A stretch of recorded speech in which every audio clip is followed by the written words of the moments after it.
오늘 말씀의 제목 하나님의 계명이라는 제목으로 말씀을 생각해 보도록 하겠습니다. 제가 어렸을 때 봤던 만화책이 있었어요. 우리 어렸을 때는 만화책을 동네 만화책방에서 빌려서 올 수가 있었어요. 그래서 그 당시에 만화책 한 권이 300원인가 그랬었어요.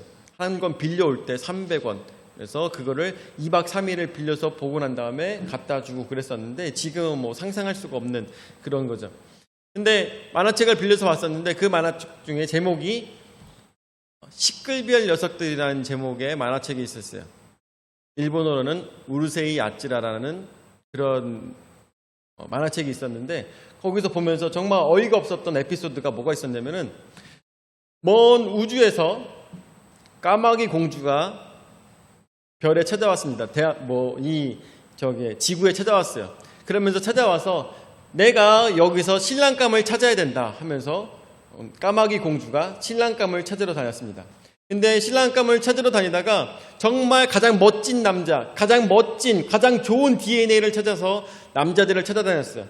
그러다가 나중에 실수로 덜 떨어진 주인공이랑 해프닝이 생겨서 넘어지면서 뽀뽀를 하게 된 거예요.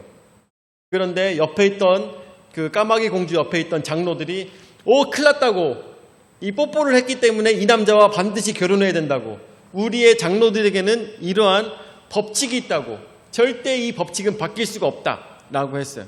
그래가지고 이 까마귀 공주가 안 된다고, 이렇게 못생기고 덜 떨어진 놈과 내가 결혼할 수가 없다고 막 얘기를 하는데 장로들이 안 된다고, 절대 이럴 수 없다고 하면서 이 법칙은 절대로 바꿀 수가 없다고 계속 얘기했습니다. 그래가지고 까마귀 공주는 맨날 울고 있었고 주인공은 맨날 좋아가지고 까마귀 공주를 찾아갔었어요. 그래가지고 까마귀 공주가 너무 승질나가지고 이 전통이 어떻게 해서 생긴 전통인가 하고 물어봤습니다. 장로에게 물어봤어요. 이때 장로가 뭐라고 했을까요? 이 전통이 왜 생긴 전통입니까? 까마귀 공주가 물어봤더니 장로가 하는 얘기가 모르겠는데요? 라는 거예요. 이 전통이 왜 생긴지 모르겠는데요? 그러는 거예요. 그래가지고 컴퓨터에 저장되어 있는 선대 장로의 데이터에 접속을 해가지고 선대 장로의 데이터에게 물어봤습니다. 이 결혼을 해야 되는데 한 번 뽀뽀한 남자와 결혼하는 것이 왜 전통이 되었습니까? 왜 법이 되었습니까? 라고 물어봤는데 선대 까마귀도 모르겠는데요? 하는 거예요. 그래서 더 선대 모르겠는데요? 계속 해가지고 107대 선조까지 올라갔어요. 107대 선조까지 올라갔더니 모르겠는 게 아무도 모르는 거예요. 그래서 108대까지 올라갔더니 108대 선대가 하는 얘기가 그러더라고요. 108대 선대의 장로가 하는 얘기가 내가 예전에 굉장히 사랑했던 까마귀가 있었는데 그 까마귀하고 결혼하고 싶었는데 결혼을 하지 못했다. 그런데 결혼을 하려면 어떻게 해야 될까 생각을 하다가 몰래 가서 기스 뽀뽀를 할 수밖에 없었다 라고 한 다음에 그 예쁜 까마귀한테 기스 뽀뽀를 하고 난 다음에 너는 나 결혼할 수밖에 없어 라고 거짓말을 친 거예요. 우리는 이 전통을 지켜야 된다 하면서 거짓말을 친 거예요. 그래가지고 그 거짓말을 친 것을 까마귀 공주가 보고 난 다음에 이런 말도 안 되는 전통을 내가 이제까지 지키고 있었다니 하면서 더 멋진 남자를 찾기 위해서 떠났다는 내용이었습니다. 별거 아닌 내용이죠. 별거 아닌 내용이고 우습지도 않은 그런 내용일 수 있습니다. 그런데 우리의 인생 속에서, 우리의 삶 속에서 이렇게 지키고 있는 말도 안 되는 전통들이 있을 수 있다라는 것이에요. 대한민국에는 어떤 것들이 있을까요? 대한민국에는 어떤 전통들이 있을까요? 저는 이렇게 생각해요. 여러분들, 제가 예전에 밥을 먹을 때 이 숟가락을 밥을 퍼먹다가 숟가락에 밥풀이 묻는 게 너무 싫었어요. 근데 밥풀이 묻은 것뿐만 아니라 이게 상에 묻는 것조차도 싫었습니다. 그래서 어떻게 했을까요? 숟가락을 뒤집어 놨어요. 근데 원로 목사님께서 그렇게 숟가락 뒤집어 놓으면 안 된다고 말씀하시는 거예요. 왜죠? 제가 물어봤어요. 왜죠? 이순자 집사님, 숟가락 뒤집어 놓으면 왜 안 돼요? 모르겠어요? 네? 그러니까 좋지 않다는 얘기만 듣고 왜 숟가락을 뒤집지 말라는 얘기는 모른다는 거죠. 혹시 여기 숟가락을 뒤집으면 안 되는지, 왜 안 되는지 아시는 분 있어요? 한국에서는 숟가락을 뒤집으면 안 됩니다. 왜요?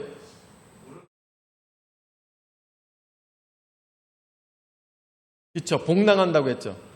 그럼 왜 복이 나갈까요? 이거에 더 선대는 뭐라고 했을까요? 왜 숟가락을 뒤집으면 안 될까? 한국에서는? 혹시 아시나요? 이게 저기예요.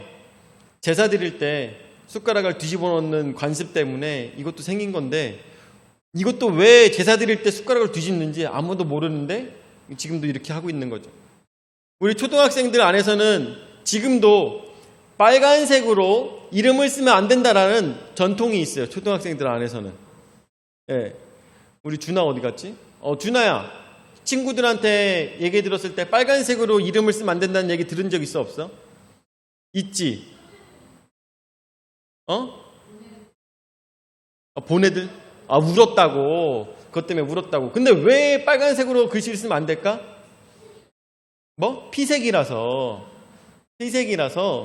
그것도 마찬가지죠. 이게 사실 왜 그렇게 하는지 모르는 전통인데 괜히 아이들끼리는 뿐만 아니라 어른들도 빨간색으로는 이름 쓰는 거 아니다 라고 가르치고 있어요. 이것도 왜 그래요? 제사 드릴 때, 제사할 때 거의 이름을 쓸 때 빨간색으로 쓰니까 이거 재수 없다고 하는 거죠.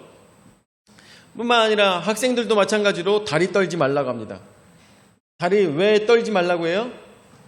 복낭한다고. 그런데 의사들은 뭐라고 그래요? 다리 떠는 게 좋다고 합니다. 왜요? 이 혈액순환에 도움이 된다고 그래요. 여러 가지로 보면은 대한민국 속에서도 은근 이유를 모르고 지키고 있는 법칙들이 굉장히 많이 있더라고요. 생각해보면 생각해볼수록 많이 있어요. 혹시 또 생각나는 거 있으십니까? 대한민국에서는 이렇게 하면 안 돼. 시험 볼 때 미역국 먹지 말라. 미끄러지니까. 이런 것들도 있죠. 여러 가지로 한국에서는 지켜야 되는 어떤 징크스와 또한 법칙들이 많이 존재합니다. 그런데 이것들이 우리나라만 그런 것이 있는 것이 아니에요. 미국 같은 경우에는 이런 게 있어요. 거짓말을 할 때는 반드시 손가락을 꼬아야 됩니다. 왠지 아세요? 그래야 그 거짓말에 대한 책임이 자기한테 없다고 하는 거예요. 그래서 뒷짐지고선 거짓말을 할 때 손가락을 뒤로 꼬고 얘기를 해요. 그거에 대한 책임이 자기에게 없다라는 식으로 그렇게 자기네들만의 전통이 각각 나라마다 있다라는 것입니다. 근데 그런 전통이 어디에도 있었다? 이스라엘에도 있었다라고 생각해 볼 수가 있는 것이죠. 자, 그래서 오늘 말씀해 보는 것처럼 첫 번째 1절 말씀 보니까 바리새인들과 또 서기관 중 몇이 예루살렘에 와서 예수께 모여들었다가 라고 했습니다. 지금 예수님께서 계신 곳은 아마도 가버나움쯤에 계십니다. 가버나움. 그런데 예루살렘에서 오려면은 굉장히 많은 짐을 꾸려가지고 열심히 와야지만 가버나움까지 올 수 있는 거리예요. 그런데 이 가버나움까지 바리새인들과 서기관들이 예루살렘에서부터 예수를 찾아서 어디까지? 가버나움까지 왔다라는 것입니다.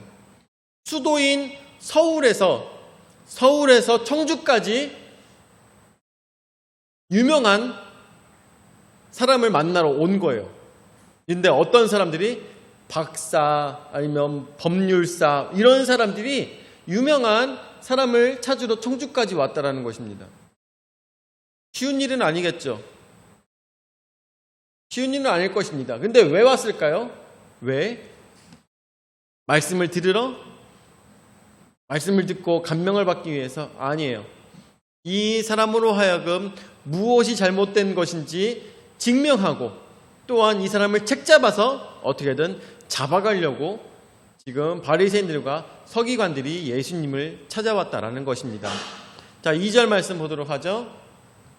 그의 제자 중 몇 사람이 부정한 손, 곧 씻지 아니한 손으로 떡 먹는 것을 보았더라.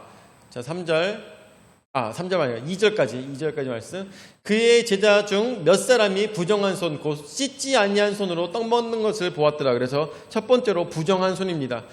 부정한 손으로 떡을 먹는 걸 보고 난 다음에 이거다, 옳다구나, 이거다 라고 생각하며 제자들의 잘못된 점을 지적하기 위해서 이 바리새인들과 사두개인들은 그 순간을 포착한 것입니다.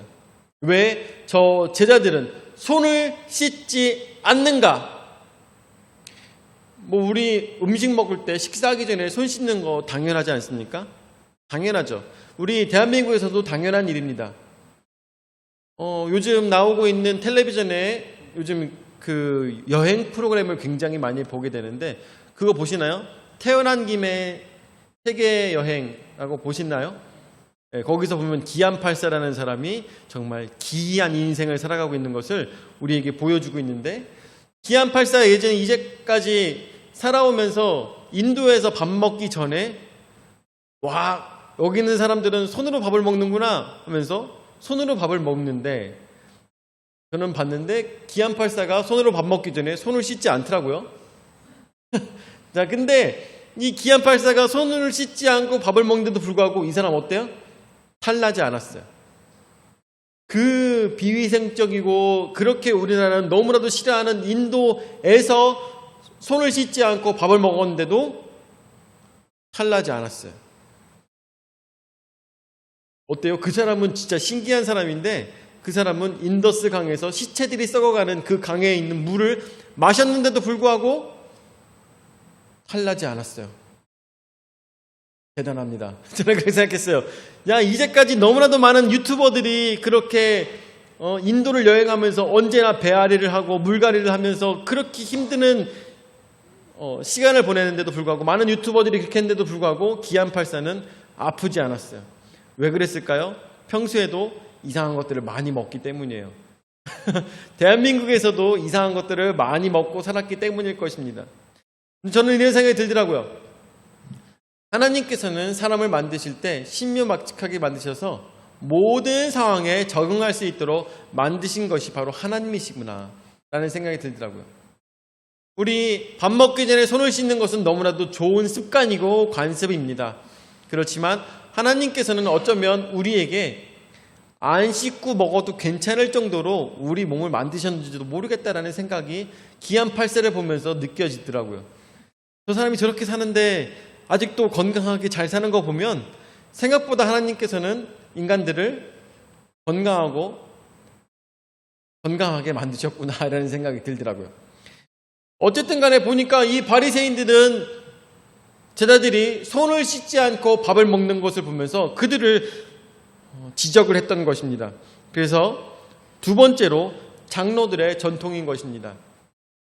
장로들의 전통에 대해서 얘기를 할 때 3절과 4절 말씀을 보면 바리새인들과 모든 유대인들은 장로들의 전통을 지키어 손을 잘 씻지 않고서는 음식을 먹지 아니하며 4절 또 시장에서 돌아와서도 물을 뿌리지 않고서는 먹지 아니하며 그 외에도 여러 가지 지키어 오는 것이 있으니 잔과 주발과 놋그릇을 씻음이러라. 아멘. 씻는 것은 너무나도 중요하고 너무나도 좋은 관습이 있고 습관입니다.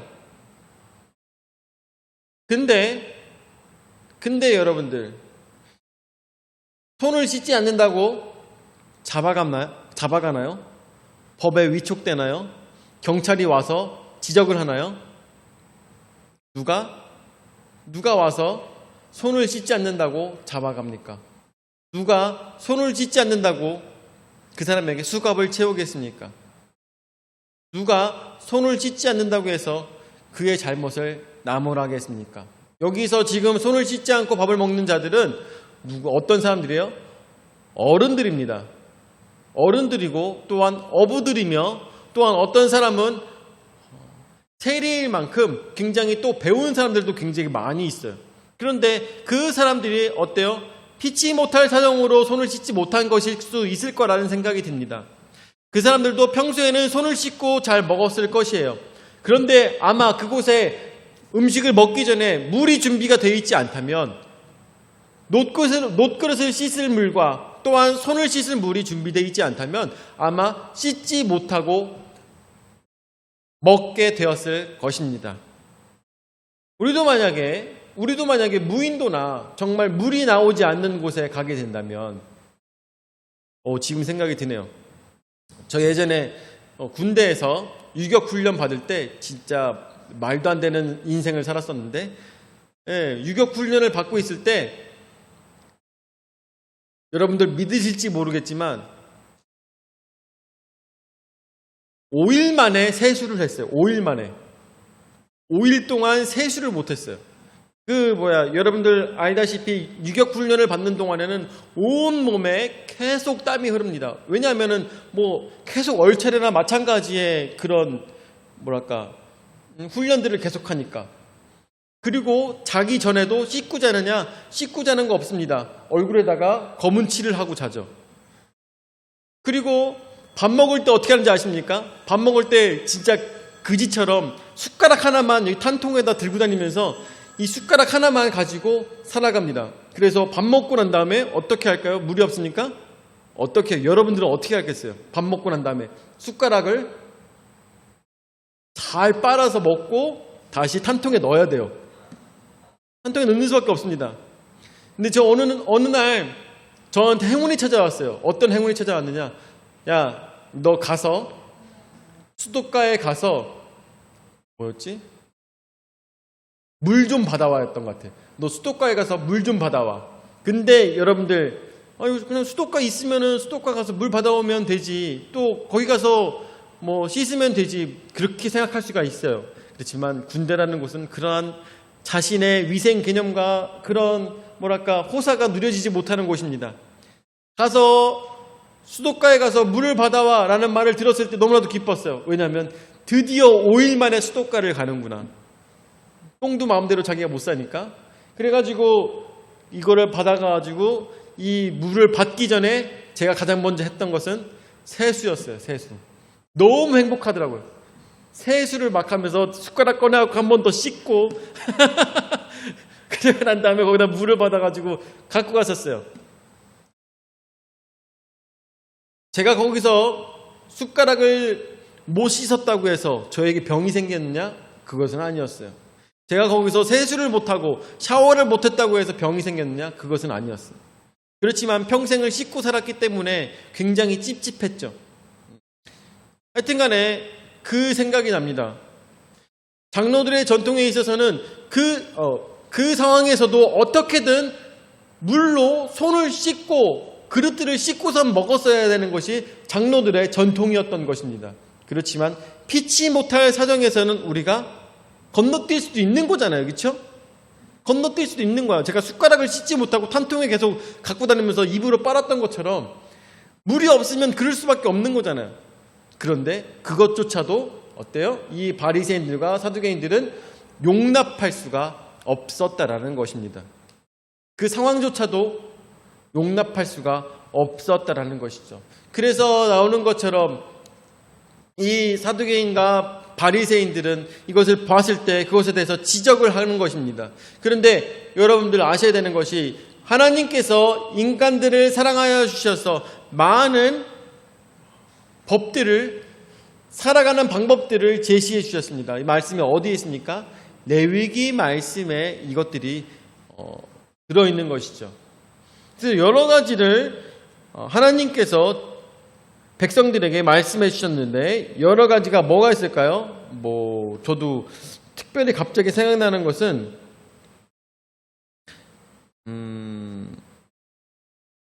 특별히 생각나는 것은 없는데 굽이 있는 짐승만 먹을 수가 있고 되새김질하는 짐승은 또 먹을 수가 없고 또 비늘이 있는 생선만 먹을 수 있다. 여러 가지 있고 또한 피채 생물을 먹지 말라. 여러 가지 말씀들이 있죠. 이 모든 것들이 하나님께서 지정해 주신 법이었습니다. 그런데 그들이 이스라엘 민족들이 그렇게 살아가면서 이 법들을 다 지키면서 살아가다 보니까 세세한 것들에 대한 얘기가 없는 거예요. 피는 고기를 조리하다 보면은 피가 조금 들어갈 수가 있고, 아니면은 밥 먹기 전에 너무 더러우면 손도 씻을 수 있는 거 아니야 라고 하면서 여러 가지 세세한 것들을 장로들이 지정하였고, 그 장로들이 지정한 것을 어떻게 했느냐, 구전을 통하여서 그 후대로 계속 넘겼습니다. 여러분들, 구전이라는 게 뭐예요? 입을 통해서, 입과 입을 통해서 그 다음 세대로 계속 어떻게 행동해라, 어떻게 행동해라, 어떻게 행동해라, 이것을 계속 전달했던 것입니다. 이것이 바로 오늘 말씀에 나오고 있는 장로들의 전통이고 장로들의 유전이었던 것입니다. 이렇게 살아라, 이렇게 살아라 하면서 그 선대에서 이유도 모르고 계속 지켜오게 만들었던 그것이 장로들의 유전이었어요. 근데 여기에는 큰 문제가 있습니다. 그것이 왜 생긴 전통인지 아무도 모른다라는 것이에요. 아까 얘기했던 이 까마귀 공주가 지켜야 했던 그 어이가 없었던 규칙처럼, 그리고 대한민국의 많은 사람들이 징크스로서 지키고 살았던 모든 유전처럼 이스라엘 백성들도 아무런 이유를 모른 채 그것을 지키며 살아갔다는 것입니다.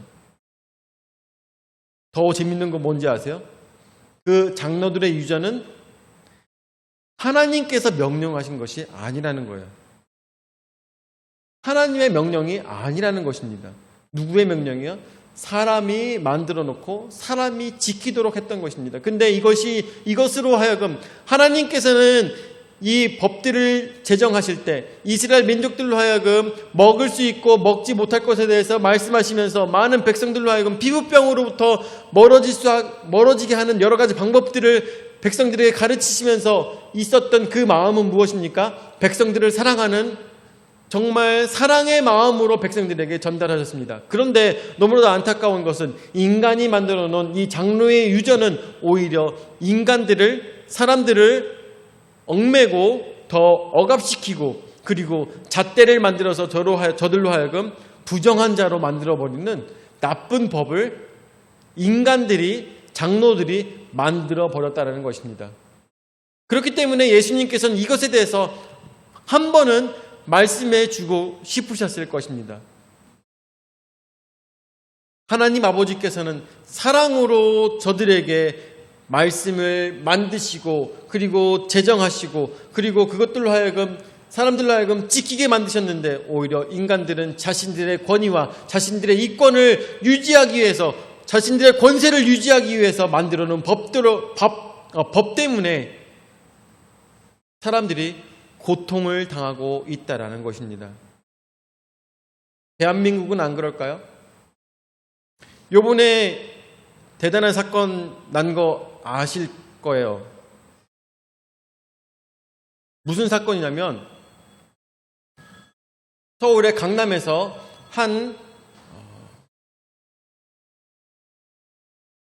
마이바흐인가? 뭐였죠?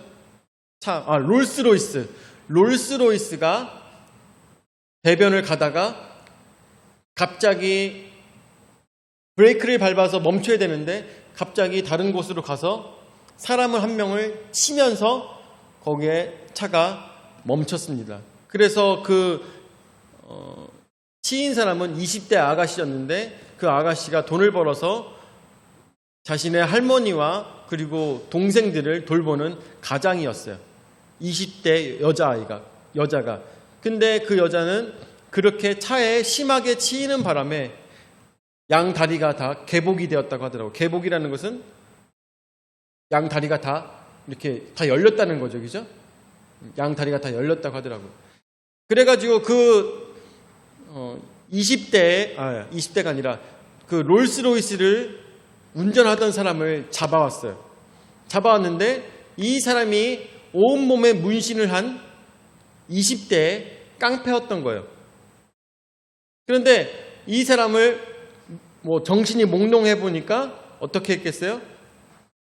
술인가 하고선 검사에 뵙갔죠. 근데 술이 아니었어요. 그럼 뭐였을까요? 마약이었어요. 이 사람을 그래서 강남 경찰서로 잡아갔습니다. 그리고 그곳에서 변호사들이 왔어요. 그리고 이 사람을 변호를 합니다.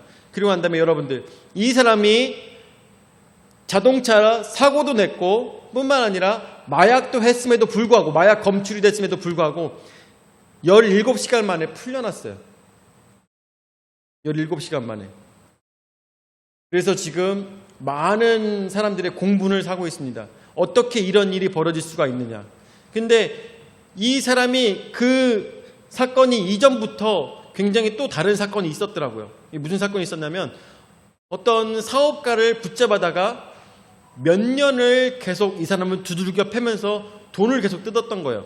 그래서 뜯어낸 돈이 약 100억 정도라고 하더라고요. 근데 이 사람이 한 명을 계속 붙들어 패면서까지 돈을 뜯어냈는데 이 사람은 바보라서 계속 두들겨 맞으면서 이 사람한테 100억이 뜯긴 게 아니에요. 이 사람이 자기가 증거를 모아서 모아서 이 깡패를 고소를 했어요. 그러면 이 깡패가 어떻게 됐겠어요? 잡혀갔겠죠. 강남경찰서로 잡혀갔습니다. 근데 너무나도 안타깝게도 이 강남경찰서에 붙잡혔던 깡패는 수사관이 수사하는 동안에 3번이 바뀌었어요. 그러면서 사건은 무혐의 처분이 되었습니다. 왜 이런 사건이 벌어질까요? 왜? 평소에도 이 깡패는 무슨 얘기를 했냐면 자기가 위에 있는 사람과 굉장히 친하다고 얘기를 했었어요. 평소에 했던 말버릇처럼 했던 얘기가 자기가 위에 있는 사람과 친하다는 얘기를 했었습니다. 그러다 보니까 100억이 뜯기고 이 사람을 고소했다 하더라도 결국에는 무혐의로 풀려나니까 이 사람은 모든 것들을 다 포기하고 이 남자한테 그냥 계속 복종하며 살았던 그 사건이 텔레비전에 나왔었을까 안 나왔을까요? 나왔을까 안 나왔을까요? MBC 뉴스에 나왔었습니다. 그런데 사건이 묻혀버렸어요. 이 사람이 또 되게 재밌는 게 예전에 텔레비전에 나왔던 사람이더라고요. 예전에 성지고에서 불량한 학생들을 데려다가 걔네들한테 노래를 가르쳐서 합창을 하는 그런 송포유라는 그런 그 프로그램이 있었어요. 거기에 출연했던 애예요. 출연했었는데 걔가 나중에 커가지고 온몸에 문신이 있던 애가 결국 그런 식으로 사회에서 활동하고 있었던 것이죠. 그럼에도 불구하고 대한민국에서는 이 사람은 잡질 못하는 걸까요? 않는 걸까요? 뭘까요? 도대체 뭘까? 왜 이런 일이 벌어지는 걸까요? 왜 이런 일이? 이 대한민국에서 법치국가라고 하는 이 대한민국에서 왜 이런 일이 벌어지고 있는 걸까요? 여러분들 너무나도 잘 알고 있는 승리, 그 사람도 어디 경찰서에 붙잡았었어요? 강남경찰서에 붙잡혔었죠. 그리고 그것에 대해서 제보했던 사람이 어떻게 됐어요? 경찰서에서 두들겨 맞았죠. 이 많은 사건들이 왜 대한민국 강남에서 일어나고 있는 것일까? 왜 거기는 거기 있는 사람들은 법이 다른가? 왜 다른 삶을 살아가고 있을까요?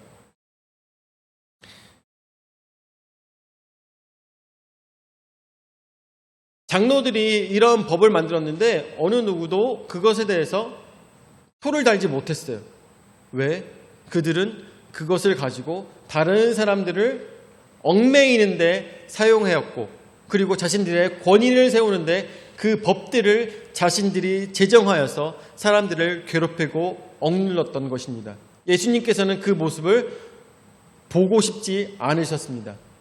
하나님께서도 그 모습을 보고 싶지 않으셨습니다. 그렇기 때문에 이들에게 따끔하게 말씀하고 계시는 것이죠.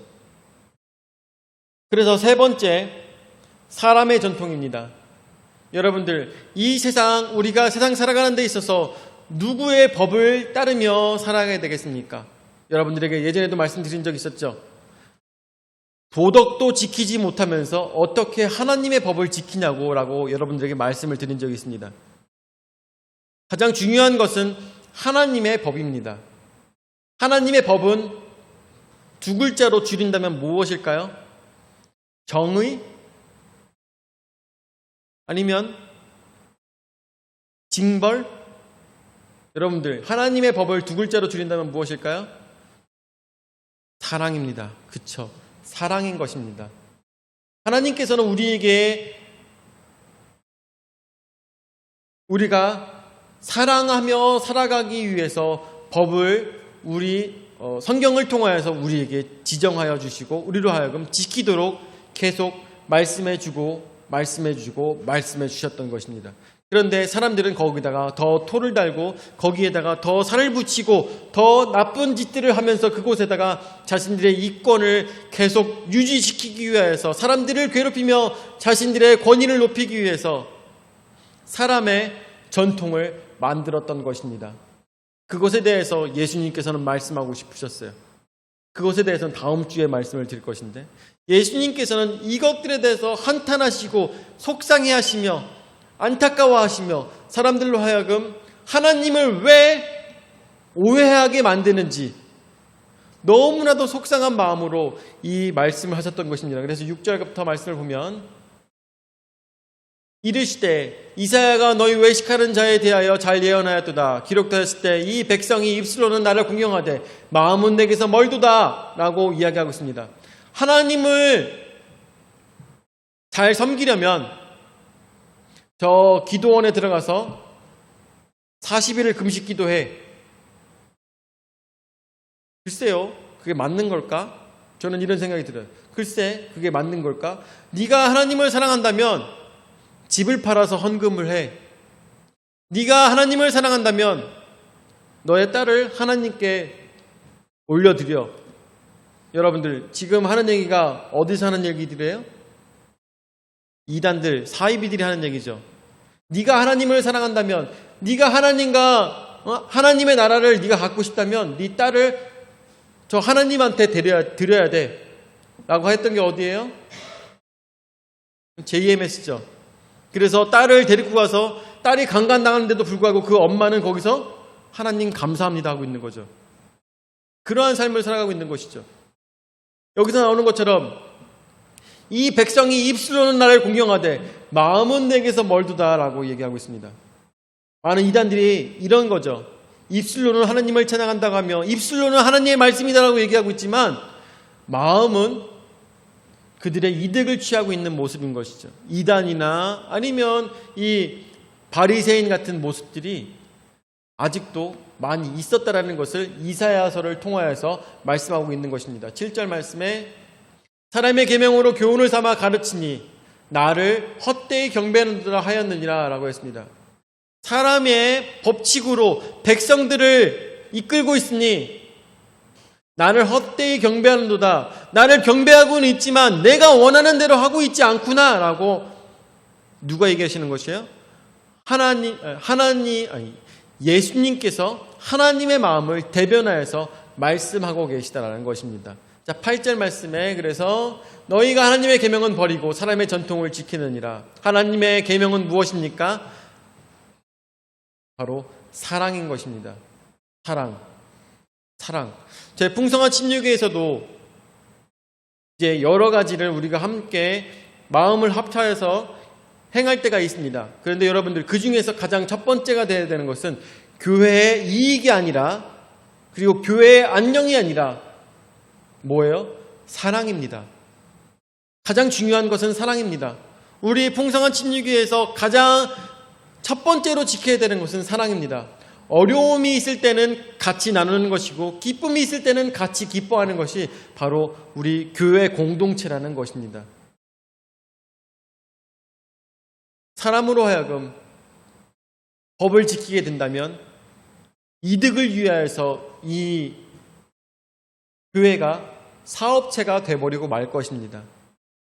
사람의 법으로 교회가 간다면 이익을 위하여서 이 교회가 그리고 더 많은 성도들이 모이게 하기 위해서 이 교회가 또한 더 많은 헌금이 모이기 위해서 이 교회가 있게 될 것입니다. 그렇지만 하나님께서 진정 원하시는 것은 이 교회가 무엇을 하는 것일까요?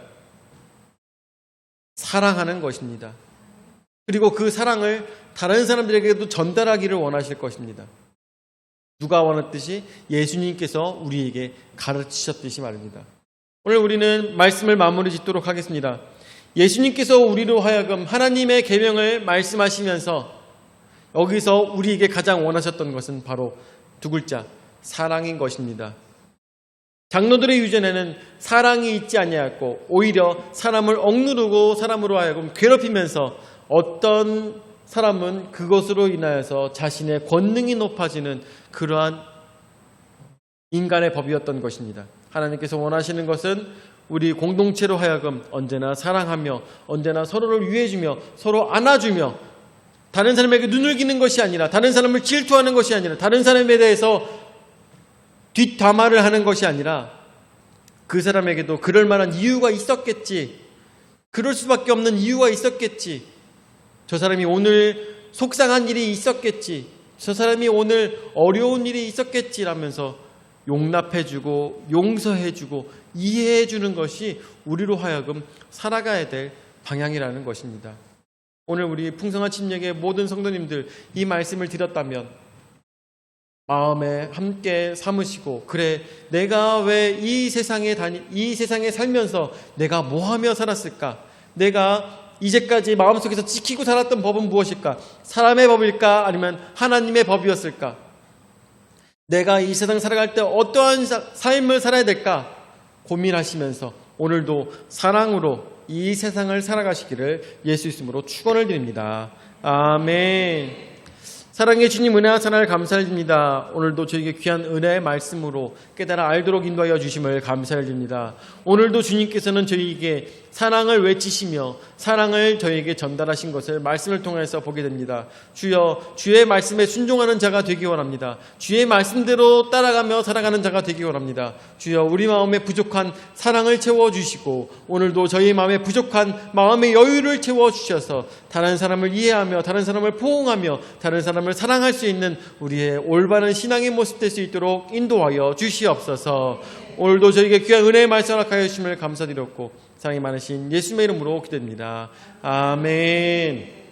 이제는 자기 몸으로 죽기까지 우리 죄를 담당하신 구주 예수 그리스도의 은혜와 자기 외아들을 죽기까지 우리를 사랑하신 아버지 하나님의 무한하신 사랑과 성령 하나님의 감화 감동 역사 교제 위로 내주하신 은혜가 사람의 덧없는 법을 쫓아는 것이 아니라 오로지 하나님께서 우리에게 말씀하여 주신 사랑을 가지고 이 세상에 사랑을 전파하고자 하는 모든 성도들 머리 위에 영원히 함께 하실지어다. 아멘.